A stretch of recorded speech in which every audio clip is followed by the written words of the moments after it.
आज आपण हिवाळा विशेष शरीराला उष्णता देणारी पौष्टिक अशी डिंकाची खीर कशी बनवायची ते बघणार आहोत. हिवाळ्यामध्ये डिंकाचे लाडू तर आपण नेहमीच बनवून खातो. तर या पद्धतीची खीर तुम्ही कधी बनवली आहे का? अगदी साध्या आणि सोप्या पद्धतीने ही खीर आपण बनवणार आहोत. तर डिंकाची खीर बनवण्यासाठी साहित्य काय काय लागणार आहे ते आपण बघूया. तर इथे मी 2 टेबलस्पून डिंक घेतलेला आहे. डिंक वापरताना शक्यतो छोटे तुकडे करून घ्यायचे आणि इथे मी थोडेसे काजू आणि बदामचे काप वापरलेत. त्यानंतर आपण 2 टेबलस्पून गव्हाचं पीठ वापरलेलं आहे आणि 4 टेबलस्पून गूळ घेतलेला आहे. तर माझ्याकडे गुळाची पावडर आहे ती वापरलेली आहे. गुळाच्या पावडरऐवजी तुम्ही बारीक किसून गूळ वापरलात तरीसुद्धा चालेल. आता एका पातेल्यामध्ये गूळ पावडर आणि साधारण पाऊण कप इतकं पाणी घेतलंय आणि आता हे सगळं आपल्याला 4 ते 5 मिनिटांसाठी गरम करून घ्यायचे. फक्त पाण्यामध्ये गूळ वितळेल इथपर्यंतच आपल्याला हे गरम करून घ्यायचे. एखाद्या चमच्याने असं सतत ढवळत गुळामध्ये जे राहिलेले खडे असतात ते अगदी व्यवस्थित असं विरघळवून घ्यायचे पाण्यामध्ये. आणि हे व्यवस्थित असं विरघळलं यामध्ये, मग आपण हे गुळाचं पाणी थंड व्हायला ठेवून देऊया. आणि गुळाचं प्रमाण तुम्ही तुमच्या आवडीनुसार थोडं कमी जास्त करू शकता. अगदी मोजकं साहित्य वापरून आपण ही खीर आज बनवत आहोत आणि खूप चविष्ट लागते. तुम्ही सुद्धा नक्की ट्राय करून बघा. डिंकाचे लाडू तर आपण नेहमीच बनवतो. ही अशा पद्धतीची खीर एकदा तरी बनवून नक्की बघा. आता गूळ पाण्यामध्ये पूर्ण विरघळलेला आहे, तर आपण आता हे साईडला ठेवूया म्हणजे थंड होईल. त्याचबरोबर आपण एक कढई घेतली गॅसवरती. कढई छान गरम झाली की यामध्ये 1 टेबलस्पून तूप घ्यायचं आहे. तूप छान मेल्ट झालं की यामध्ये आपण घेतलेलं 2 टेबलस्पून गव्हाचं पीठ ते तुपावरती छान असं भाजून घ्यायचं आहे आपल्याला. अगदी रंग बदलेपर्यंत गव्हाचं पीठ छान असं खरपूस असं भाजून घ्यायचं आहे. बघू शकता तुम्ही. आणि गॅस अगदी कमी ठेवायचा.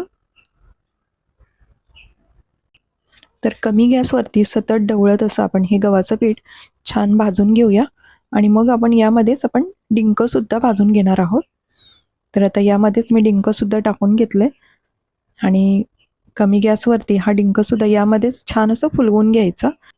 तर डिंक वेगळ्या तुपामध्ये असं भाजून घ्यायची काही गरज नाही आहे. आपण या गव्हाच्या पिठामध्येच छान असं भाजून घेऊया आणि अगदी 2 ते 3 मिनिटात हा डिंक फुलायला लागतो. साधारण 2 ते 3 मिनिटं सतत असं परतून झाल्यानंतर बघू शकता डिंक छान असा फुलला आहे आणि सोबतच गव्हाचं पीठसुद्धा अगदी खमंग असं भाजलेलं आहे. हिवाळ्यामध्ये डिंक खाण्याचे खूप सारे फायदे आहेत. डिंकामध्ये कॅल्शियमचं प्रमाण भरपूर असल्यामुळे हाडे मजबूत राहतात. तसंच कंबरदुखी, सांधेदुखी यामध्ये सुद्धा आराम मिळतो. रोगप्रतिकारक शक्ती वाढते. डिंक उष्ण असल्यामुळे थंडीमध्ये शरीराला ऊब मिळते. आता हा डिंक व्यवस्थित अगदी फुललेला आहे. तर आता जे गुळाचं पाणी तयार केलंय ते यामध्ये आपण ॲड करून घेऊया. तर गुळाचं पाणी टाकताना आपण हे गाळणीने गाळून टाकूया, कारण यामध्ये काही कचरा वगैरे असेल तर तो निघून जाईल. तर एखाद्या गाळणीने हे सगळं पाणी असं गाळून घ्यायचं आणि अगदी सतत ढवळत हे असं व्यवस्थित असं छान शिजवून घ्यायचं आहे, कारण यामध्ये गव्हाचं पीठ आहे तर गुठळ्या होण्याची शक्यता असते. त्यामुळे पाणी टाकल्यानंतर अगदी सतत असं ढवळत राहायचं. साधारण 5 ते 6 मिनिटं हे शिजवून घ्यायचं व्यवस्थित असं. तर बघू शकता लगेचच हे असं दाटसर व्हायला सुरुवात होते. आता यामध्ये जे काजू आणि बदामचे तुकडे मी करून घेतले होते ते सुद्धा टाकले. त्याचबरोबर अर्धा चमचा वेलची पावडर वापरलेली आहे. हवं तर तुम्ही थोडीशी जायफळ पावडर सुद्धा वापरू शकता. जर तुम्हाला ही खीर यापेक्षा थोडी दाटसर हवी असेल तर गव्हाच्या पिठाचं प्रमाण थोडंसं वाढवायचं. एखादा चमचा तुम्ही वाढवू शकता गव्हाचं पीठ. आता ही खीर व्यवस्थित शिजलेली आहे. मी गॅस बंद करून थोडीशी थंड होऊ द्यायची.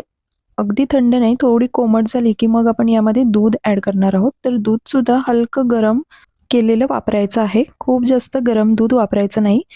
नाहीतर मग गुळामध्ये दूध ॲड केलं की दूध फाटण्याची शक्यता असते. त्यामुळे थोडी थंड होऊ द्यायची, मग यामध्ये दूध ओतायचं.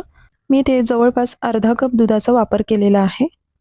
तुम्हाला जशी खीर पाहिजे पातळ, घट्ट त्याप्रमाणे दुधाचा वापर करू शकता.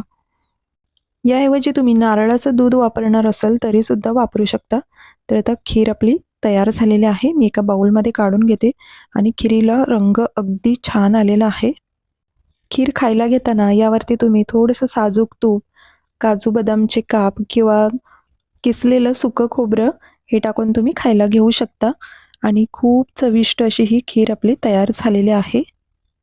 आजची रेसिपी तुम्हाला कशी वाटली हे कमेंट्समध्ये नक्की सांगा.